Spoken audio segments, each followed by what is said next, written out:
ভালো লাগছে, কারণ আমার কাছে মনে হয় প্রত্যেকটা আর্টিস্ট যখন কোনো অ্যাওয়ার্ড শোতে গিয়ে অ্যাওয়ার্ড পায়, এটা তার জন্য খুব ইন্সপায়ারিং। এই অ্যাওয়ার্ডগুলো আমাদেরকে খুব ইন্সপায়ার করে নেক্সটে ভালো কাজ করার।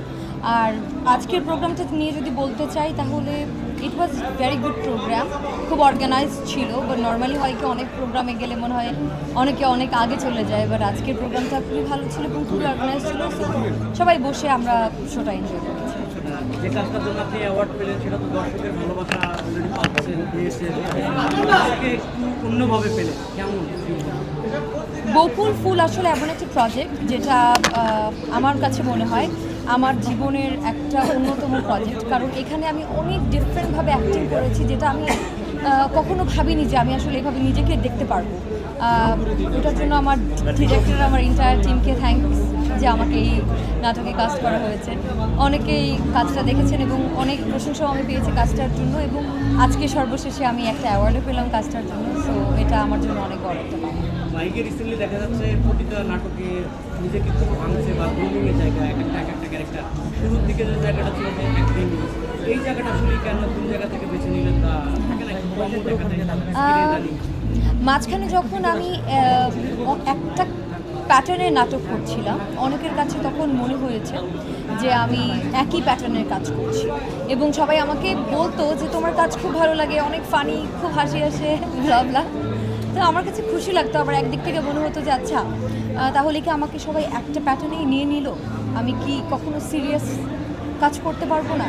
ওই টাইমে আমি একটা ব্রেক নিয়েছি মাঝখানে, একটা 5 থেকে 6 মাসের একটা ব্রেক ছিল, বিকজ আমার কাছে মনে হয়েছে একটা প্যাটার্ন আমি করতে চাই না। একজন অভিনেত্রী এবং অভিনেতার সবসময়ই ডিফারেন্ট ক্যারেক্টার করা উচিত, কারণ এটাই তাদেরকে বাঁচিয়ে রাখে অনেক বছর পর্যন্ত।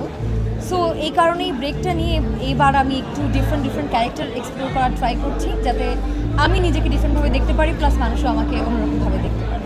মাইমির জার্নিটা সবারই একটা স্ট্রাগল পিরিয়ড থাকে না, একটা সংগ্রাম থাকে। সেই জায়গা থেকে অনেক আগে থেকে আপনাকে চেনে সবাই, আজকের এই অবস্থানে বা এই মঞ্চে এই জার্নিটা ছোট করে একটু যদি বলতেন। স্ট্রাগলিং তো অনেক বছরের। অনেকেই বলে যে অনেক কম টাইমে তুমি পপুলারিটি পেয়েছো, বাট ব্যাপারটা একদমই এরকম না। নাটক হয়তো আমি শুরু করেছি 4 বছর হয়েছে, বাট আমি মডেলিং করি অনেক বছর থেকে।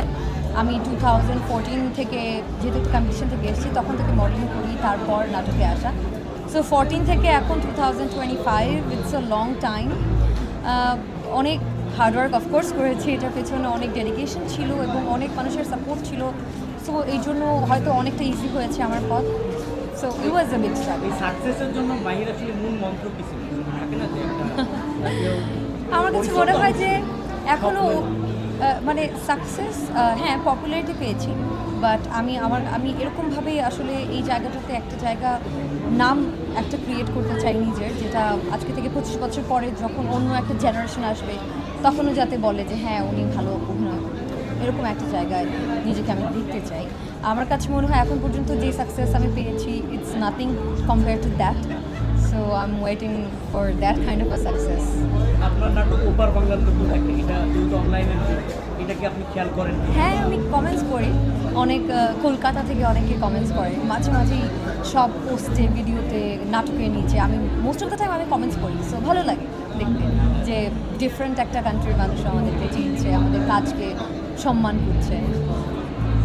অনেকে সিনেমায় দেখতে চাই, কল্পনা সিনেমা। মেবি হ্যাঁ, of course I have a plan, but ওটার জন্য আরেকটু সময় নিব এবং ভালো কিছু নিয়ে যাতে প্রেজেন্ট করতে পারি, সেটার জন্য একটু সময় লাগে। মাইকেও তো নিজেকে এখন বেশি অভিনেত্রী হিসেবে প্রেজেন্ট করতেছে, অ্যাজ এ পারফর্মার হিসেবে। আমরা যে ধরা বাঁধা নায়িকা বলি, সেই জায়গা থেকে নিজেকে বাঁধছে। সিনেমার ক্ষেত্রে কি আসলে মানে ওই রকম অভিনেত্রীর রোল প্লে করার জন্য আসবে, নাকি আসলে আমাদের সিনেমা, দেশের যে কালচার, কমার্শিয়াল? আমি কোনোটাতেই মাইন্ড করবো না যদি আমার স্ক্রিপ্ট, আমার টিম, আমার কো অ্যাক্টর সবাই ভালো হয়। I would not mind, any character would be okay, but depends on the script. নিজের ড্রিম থাকে না আসলে এই সব বড় পর্দায় আপাতত একটাই ড্রিম, যে প্রথম যদি আমি কোনো কাজ করি সেটা যাতে সাকসেসফুল হয়। That is the only dream for now.